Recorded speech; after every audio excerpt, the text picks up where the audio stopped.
السلام علیکم۔ یہاں آنا بہت خوشی کی بات ہے اور آپ لوگوں کی عزت افزائی کا بہت شکریہ۔ اللہ تعالیٰ ہر اس شخص پر اپنی رحمتوں کا نزول فرمائے جو دین اسلام کو پھیلانے میں مصروف عمل ہیں۔ آج میں ایک کہانی سے ابتدا کرنا چاہتی ہوں، کیونکہ جب کہانی سنائی جائے تو امید ہے کہ سامعین زیادہ توجہ سے سنتے ہیں۔ یہ بہت ہی خوبصورت تحفہ ہے اور امید کرتی ہوں کہ آپ لوگ توجہ سے اسے سنیں گے۔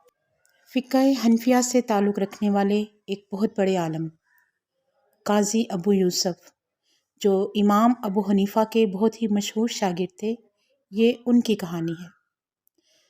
قاضی ابو یوسف یتیم تھے۔ ان کے والد کا انتقال ہوا جب وہ بہت چھوٹے تھے۔ وہ لوگ بہت زیادہ غریب تھے، زیادہ وسائل نہیں تھے ان کے پاس، تو ان کی والدہ نے قاضی ابو یوسف کو کام کرنے کے لیے بازار بھیجنے کا فیصلہ کیا کہ وہ کچھ کمائیں اور گھر کے لیے کچھ آمدنی لا سکیں۔ تو ہوا یوں کہ بازار میں قاضی ابو یوسف کو امام ابو حنیفہ کی جماعت مل گئی۔ انہوں نے کام سے کچھ وقت نکال کر جماعت میں جا کر بیٹھنا شروع کر دیا۔ اب والدہ کو پتہ چلا، وہ جماعت میں گئیں، ناراض ہوئیں، بیٹے کو اٹھایا اور لا کر دوبارہ بازار میں بٹھا دیا۔ ایسا ایک دن ہوا، دوسرے دن، تیسرے دن، بار بار۔ آخر ایک دن وہ بہت غصہ ہوئیں، ناراض ہوئیں، وہ جماعت میں گئیں۔ ابو حنیفہ بیٹھے تھے اور قاضی ابو یوسف بھی ان کے ساتھ بیٹھے تھے۔ اس نے ابو حنیفہ کو دیکھا، امام ابو حنیفہ کو دیکھا اور کہنے لگی کہ تم جانتے ہو تم میرے بیٹے کو خراب کر رہے ہو، میرے بچے کو بگاڑ رہے ہو، میرے پاس آمدنی کا کوئی ذریعہ نہیں ہے اپنے بیٹے کے علاوہ۔ اور اس عورت کا مخاطب کون ہے؟ امام ابو حنیفہ۔ وہ امام ابو حنیفہ جن کے بارے میں فقیہان اسلام کہتے ہیں کہ فقہ کے مسائل کے معاملے میں تمام عالم دین ابو حنیفہ کے سامنے بچے ہیں۔ اس ابو حنیفہ سے مخاطب ہے وہ عورت۔ تو انہوں نے اس عورت کو دیکھا اور فرمایا، اے عورت، اسے یہاں رہنے دے، اسے یہاں رہنے دے اور سیکھنے دے۔ ایک وقت آئے گا کہ یہ لڑکا تمہارا بادشاہ کے ساتھ بیٹھ کر الفالودہ کھائے گا۔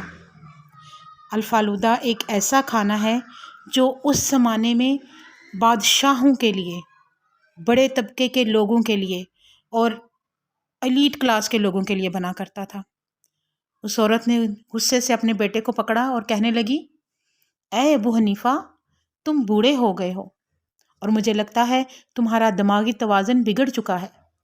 پھر یوں ہوا کہ ابو حنیفہ روز بازار جاتے، قاضی یوسف کو وہاں سے اپنی جماعت میں لے آتے، انہیں پڑھاتے اور شام کو جتنا وہ بازار میں کما لیتے تھے اتنے پیسے انہیں دے کر گھر بھیج دیتے۔ سالوں گزر گئے اور ایک ایسا وقت آیا کہ ابو یوسف بغداد کے قاضی کے عہدے پر فائز ہوئے، دی جج، جیسے آج کل سپریم کورٹ کے اعلیٰ عہدیدار ہوتے ہیں۔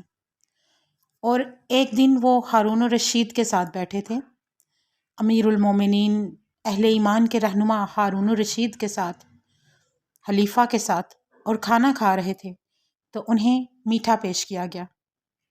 اور وہ میٹھا کیا تھا؟ الفالودہ، جو ابو حنیفہ نے پیش گوئی کی تھی۔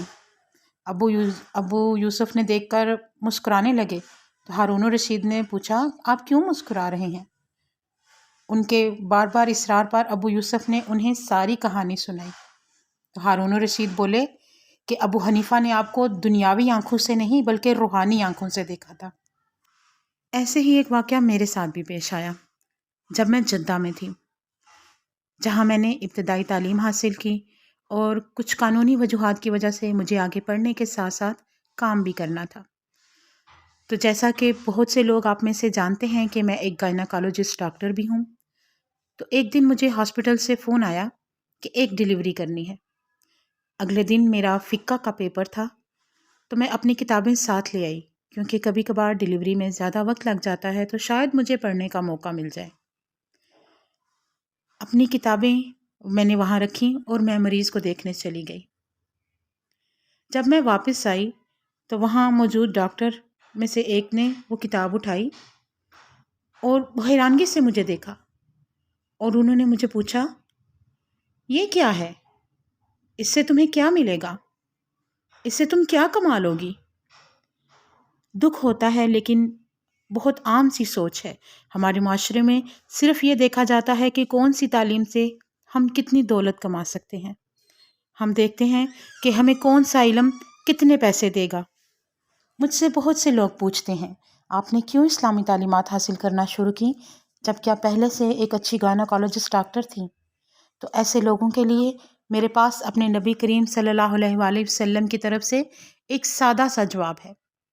صحیح بخاری کی حدیث ہے اور حضرت معاویہ سے روایت ہے، اور یہ بہت ہی پیارا فرمان ہے ہمارے نبی کا ہمارے لیے۔ وہ فرماتے ہیں، مَن یُرِدِ اللّٰهُ بِهِ خَیْرًا یُفَقِّهُ فِی الدِّین، مَن یُرِدِ اللّٰهُ بِهِ خَیْرًا یُفَقِّهُ فِی الدِّین، اور جس کے لیے میرا اللہ، میرا اور آپ کا خالق خیر چاہتا ہے، کسی کی بھلائی چاہتا ہے، نوازنا چاہتا ہے، تو کیا کرتا ہے؟ کیا اسے دولت سے نوازتا ہے؟ اللہ اس کو بڑا گھر، بڑی گاڑی، اچھے دن، اچھی چیزوں سے نوازتا ہے؟ نہیں۔ یفقہہ فی الدین، اسے دین اسلام کی تعلیمات سے آراستہ کر دیتا ہے۔ اللہ تعالیٰ اس شخص کو اسلام کی اصل پہچان سے نوازتا ہے۔ بدقسمتی سے ہم جس معاشرے میں رہتے ہیں، ہم جس مادی دنیا میں رہتے ہیں، وہاں کا طور بن چکا ہے کہ دین کا علم وقت ملے گا تو دیکھیں گے، ہو سکے گا، ہم سے ہو ہی نہیں سکتا، ہمارے پاس وقت نہیں ہے، یہ بہت مشکل ہے، یہ مجھ سے ہو نہیں سکے گا۔ ہر وقت شیطان ہمیں گھیرے میں لیے رکھتا ہے، ہمیں یہی سمجھا، وہ ذہن میں ڈالتا ہے کہ یہ کام تمہارے بس کی بات ہے ہی نہیں۔ تو مجھے بتائیے، کیا آپ جنت میں جانا چاہتے ہیں؟ کیا آپ جا سکتے ہیں؟ جواب دیجئے۔